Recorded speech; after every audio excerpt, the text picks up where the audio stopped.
Amazing grace, how sweet the sound that saved a wretch like me. Hi, and welcome to Straight Talk About God video. I'm Jack. Can God sin? Can God sin? See, before we can determine if God can sin, we have to ask three more questions. Okay? First, what is sin? What is sin? Now, we're not talking about the Greek definition of sin or the Hebrew definition of sin. That's a different topic. It's all about sin, but what we're talking about is a little bit different today. What is sin? Number two, what is needed to accomplish sin? On the bottom line, what do you need to accomplish any sin? And lastly, what's the context of sin? Definitely has a context. Okay? Well, this musing supposes to answer these questions. What a neat concept, huh? Can God sin? Well, of course, our traditional thinking wants to erupt with resounding ridicule, at such an ignorant question. I mean, everyone, even most believers, are going to say, "What? Excuse me? Can God sin?" Right. Okay. But that only shows how little we understand about sin. See? People haven't been taught what sin is. Down below, underneath everything else. See? Mostly they're given a list of actions not to do, right? See? And as a result, a lot of folks think that theft or murder or anything to do with sex is sin. That's not sin. Those are the actions of sin, all right? But what is sin, then, on the bottom line?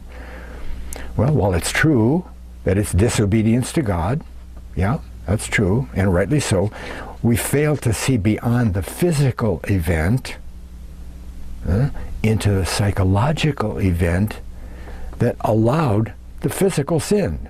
You follow that? What's underneath? What psychologically is underneath the action of murder or theft or whatever? See, even though the law says we can't, we say we can. We find some reason. Well, I'm on the way to the hospital. I can't stop at the red light. Tell that to the cop.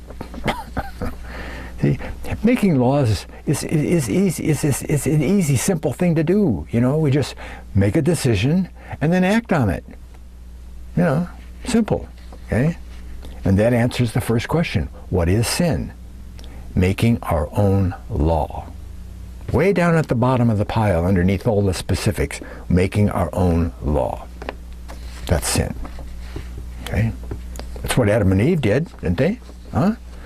They made up their own I can about the fruit of the tree. Okay? But I want you to note that their new law coexisted with the old one. It didn't replace the old law. Huh? I mean, we don't find God coming into the garden in the cool of the evening and saying, "Oh, you didn't like that law? Oh, you made up a different law? Well, maybe you're right. Try your law." Hey, that didn't happen. Huh? God's rule about eating the fruit of the tree didn't change. It wasn't annulled. It's still obtained. That's why they got tossed out, right? Well, we must also recognize that this disobedience of making our own rules depends on the existence of a law not made by us. Okay? Even though we'll talk about that. Okay? And so this is the answer to the context question. The context is a law made by something greater than the individual, or the family, or the nation, or the city, or whatever. See? For the good of the family, an individual modifies his behavior. We all pay taxes. Well, there's a written law. They say it's good for the nation, right? You see, all the levels of law are superseded by another level. See, there's always a greater context within which the other laws exist. And right now we're working on the UN superseding in nations, right? Okay. Now, I've looked all around and I can find hardly any rules that I've made, even strictly for myself, that aren't also based in the welfare of those people around me, you know? So even self-imposed, self-created law has a root in a good that's greater than the self, even though it might not be thought of as a sin by God. Okay? Many things we avoid because of the effects not just on ourselves, but to those people around us, our families, our peers, our associates, the buddies in the next foxhole. Okay? I mean, one of the things that keeps us from making up a rule to run away is that those buddies in the next foxhole have a much greater chance of being killed, right? Greater good. See, we place limits or laws on our behavior with more than our own benefit in mind. Don't some parents quit smoking for their children's health as well as their own? I mean, so even disobedience of our own self-imposed laws takes the form of disobedience resulting in the degradation of the greater good. See? Even if they're not thought about by quitting smoking is not a sin, okay? And quitting smoking, okay. See, without the greater good, it's difficult to find disobedience, right? Greater good in capital G, right?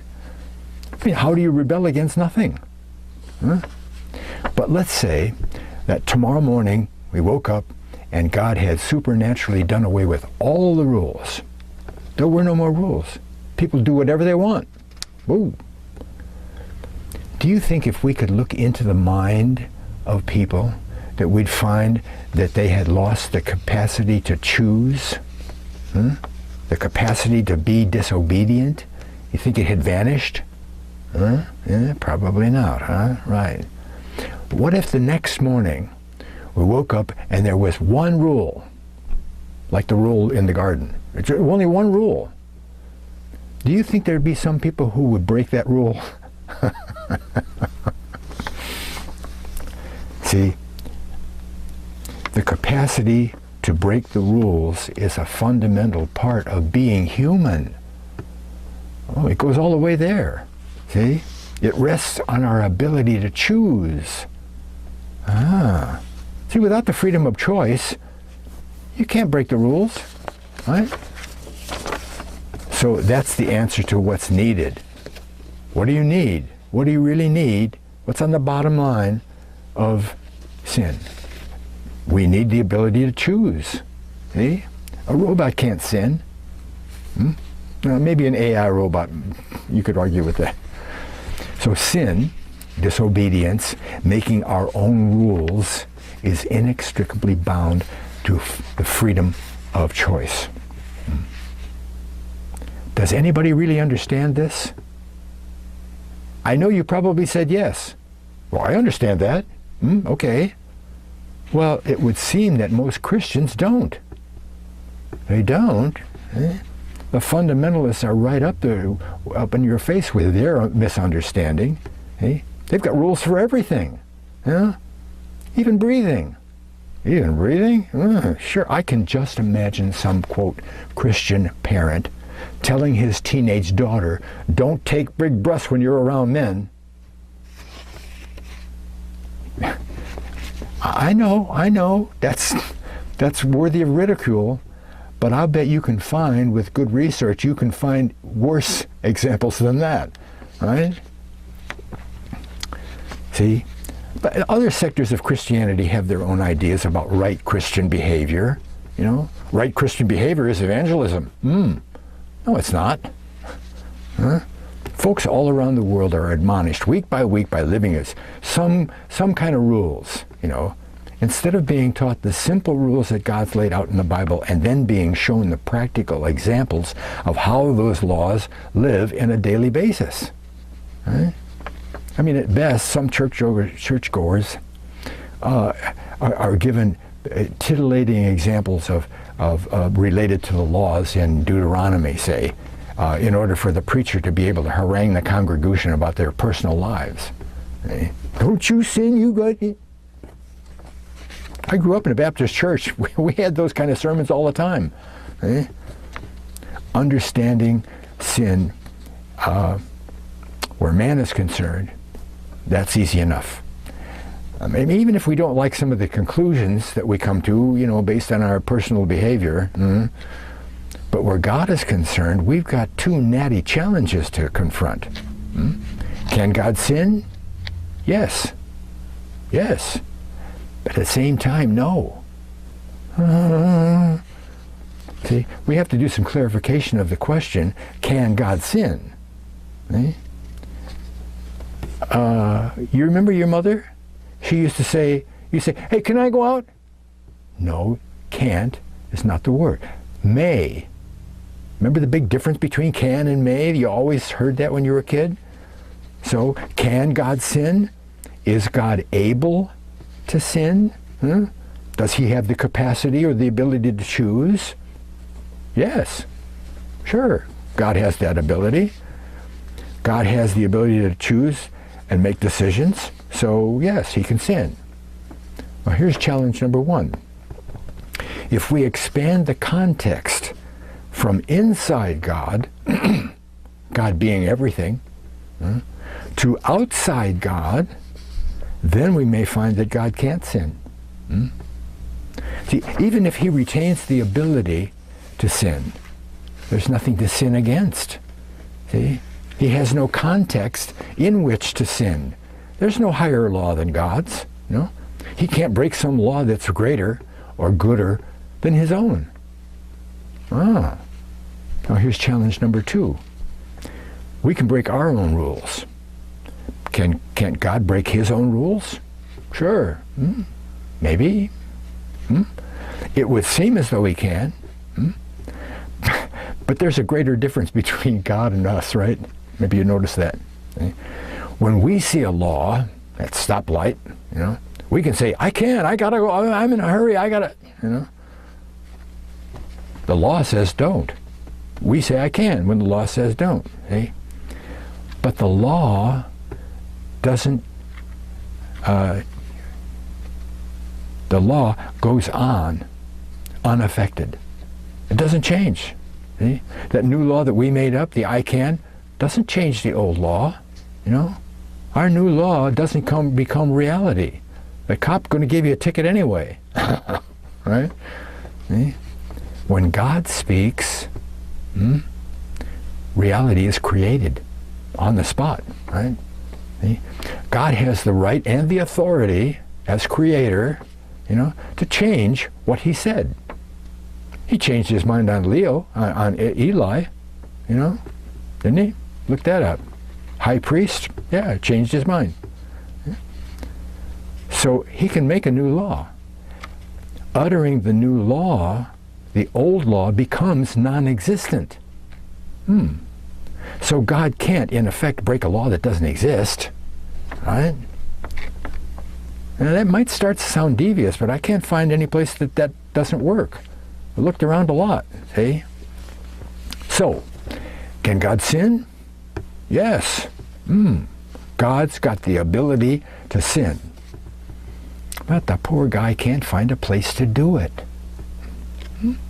And there's a big aha. What's the only thing in the whole universe that God can't do? Sin. Oh, aha. Thanks a lot for watching. God bless.